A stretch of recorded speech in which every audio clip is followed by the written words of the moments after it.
Good morning student, welcome back class 4 बच्चों। आज आपको मैं आपके पढ़ाए हुए पाठों का पुनरावृत्ति कराऊंगी, जो अभ्यास कार्य है उसका, ताकि जो आपने पढ़ा है उसको दोबारा एक बार पुनः पढ़ेंगे तो जो है आपको उस चीज़ को दिमाग में रहेगी और आपको याद हो जाएगी। देखिए बच्चों, जैसे कि आपका है चांद, तो चांद में क्या होता है? चंद्रमा होता है, निर्मल यानी कि साफ एवं स्वच्छ, ठीक है।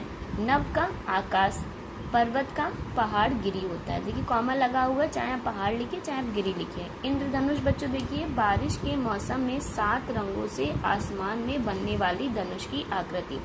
बच्चों आपने देखा होगा जब बारिश होती है तो आसमान में आधा गोला बनता है और उसमें रंग होते हैं, कई तरह के रंग होते हैं। उसको हम लोग क्या बोलते हैं? इंद्रधनुष हिंदी में, और इंग्लिश में बोला जाता है रेनबो।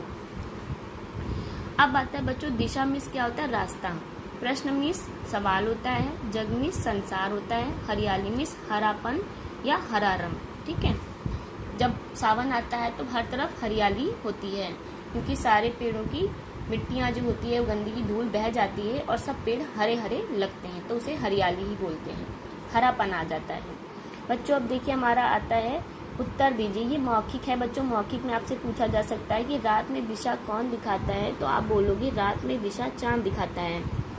दिन को सोने सा कौन चमकाता है, तो दिन को सोने सा सूरज चमकाता है। देखिए बच्चों, रात में चांद निकलता है, उसमें रोशनी होती है, चांदनी रात जब होती है तो उसमें रोशनी होती है, तो वो हमें दिशा दिखाती है, और सूरज हमें चमकाता है, क्योंकि सूरज खुद ही एक सोने जैसा चमकता रहता है, तो दूसरों को भी सोने सा चमकाता है। नदियाँ क्या काम करती हैं? नदियाँ प्यास बुझाने का काम करती हैं।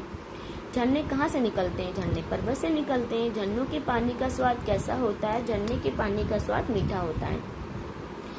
कविता की बच्चों देखिए, ये कविता की पंक्तियां दी हुई हैं, इसमें कुछ लिखा है, कुछ आपको लिखना होगा, तो इसके लिए आपको ये कविता याद करनी पड़ेगी, तभी आप ये कार्य कर सकते हैं। तो कविता की पंक्तियां पूरी कीजिए। अगर न होते पेड़ भला, फिर आप डैश डैश दिया, तो अगर आपको याद होगा तभी आप फिर लिख पाओगे।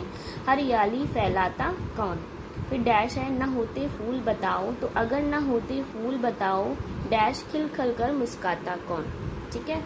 फिर देखिए, अगर न होते बादल नभ में, इंद्रधनुष रच पाता कौन। बच्चों देखिए ऐसे पेपर में आपके आ सकता है कि ये चीजें आपको दी होंगी और आपको ये चीज अगर याद है तभी आप लिख सकते हैं, तो आप लोग इसको याद कर लीजिएगा। अब बच्चों ये आपकी उत्तर लिखिए, ये लिखने को आएंगे।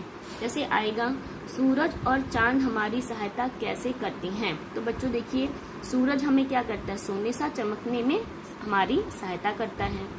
चांद हमें क्या करता है? चांद हमें दिशा दिखाने में हमारी सहायता करता है। फूलों का कौन सा गुण अपनाना चाहिए? फूलों से मुस्कुराने का गुण अपनाना चाहिए।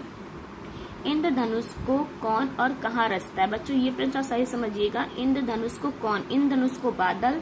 कहाँ रचता है? नभ में। इस कविता के रचनाकार का क्या नाम है? इस कविता के रचनाकार का नाम श्री बाल स्वरूप राही जी है। अगर पर्वत ना होते तो क्या होता? अगर पर्वत ना होते तो झरने कौन बहाता? बच्चों ये चीज़ें ध्यान से सुनिएगा, तो समझिएगा। सुनो और लिखो। बच्चों देखिए बहुत बच्चे इस चीज़ को लेके बहुत ज़्यादा परेशान थे, क्योंकि उनका ये कहना था कि मैम सुनो और लिखो में क्या कहूँ। तो देखिए बच्चों, जैसे चांद है तो आपने क्या लिखा है? सुनो लिखा है ना, तो मतलब सुनो हम बोलेंगे और आप लिखोगे। ये जैसे एक सूत्रलेख इमला होती है, उस तरह के ये शब्द दिए गए हैं ताकि आपको इनको लिखने की प्रैक्टिस हो। तो जब मैंने बोला चांद, तो आप चांद लिखोगे, जैसे बुझाता, फिर नदियाँ, प्यास, पर्वत, हरियाली, मुस्काता, इन इस तरह से आप लिखोगे। एक टाइप के सूत्रलेख शब्द दिए गए हैं जिनको मैं बोलूंगी और आप लिखोगे। भाषा बोध में देखिए बच्चों, इन पंक्तियों में प्रश्न पूछे गए हैं, तो हमको दिशा दिखाता कौन है? चांद। सोने सा चमकाता कौन है? सूरज, ठीक है। अब बच्चों यहाँ दिया हुआ है, पाठ में ऐसी 4 पंक्तियां छाट कर लिखिए जिनमें प्रश्न पूछे गए हों।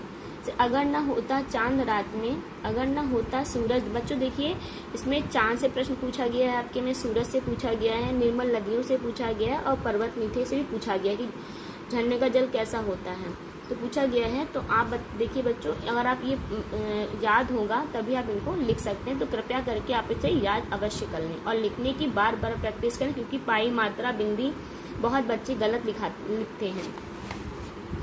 अब आता है बच्चों क्या, कौन, कहाँ और कैसे। आपने एक सीट में किया था कि जो है क्या, कौन, कहाँ से प्रश्नवाचक वाक्य बनाने हैं आपको। तो बच्चों देखिए यहाँ दिया हुआ है, आज पानी बरसेगा, बरसेगा। क्या आज पानी बरसेगा? अमन रो रहा है, क्यों अमन रो रहा है? कल स्कूल जाना है, क्या कल स्कूल जाना है? वह बाजार फल लेने आया, क्या वह बाजार फल लेने आया? दादाजी कल आए थे, क्या दादाजी कल आए थे? बच्चों इधर देखें, यह आपका समानार्थी शब्द दिए हैं, इसको पर्यायवाची शब्द भी बोलते हैं। चित्र के माध्यम से आपको इनके नाम लिखने हैं। तो चांद दिया हुआ तो इसको शशि या राकेश भी कहते हैं, बादल को मेघ जलद भी कहते हैं, फूल को कुसुम और सुमन भी कहते हैं, पेड़ को वृक्ष तरु भी कहते हैं, सूरज को सूर्य दिनकर कहते हैं और पहाड़ को नग और गिरी भी कहते हैं। ये दो पर्यायवाची लिखने को आ सकते हैं। बच्चों एक चीज आपकी बुक में है, अपने पर्यावरण को हरा भरा रखने के लिए आप क्या करेंगे? अपनी कल्पना से लिखिए। बच्चों देखिए बहुत बच्चों ने इस क्वेश्चन को गलत किया है। जैसे मैंने लिख दिया स्वयं से करें, तो बच्चों ने स्वयं से करें ही लिख दिया। बच्चों ये मैंने आपको खुद से लिखने के लिए दिया है कि आप अपने विचार इसमें प्रकट करें, आपको इसमें अपने विचार लिखने हैं। तो सभी बच्चे कृपया करके इसको पुनः करके मुझे ग्रुप में सेंड करें। अपने पर्यावरण को हरा भरा रखने के लिए आप क्या करेंगे? तो आपको अपने दिमाग से, अपनी बुद्धि से इसमें लिखना है। तो सब बच्चे कृपया करके इसको पुनः लिख के और ग्रुप में भेजें ताकि मैं चेक करूं। ये स्वयं से करें मतलब मेरा एक मैसेज था, एक संदेश था आपको कि आप लोग इसको खुद से करेंगे, लेकिन सब बच्चे बस स्वयं से करें लिख के दे रहे हैं। जी नहीं, आप इसको अपने दिमाग से, अपनी बुद्धि से अपने विचार इसमें प्रकट करके लिखें और मुझे भेजें। बच्चों आपकी पुनरावृत्ति क्लास आज यहीं तक। धन्यवाद। फिर मिलेंगे अगले चैप्टर के साथ।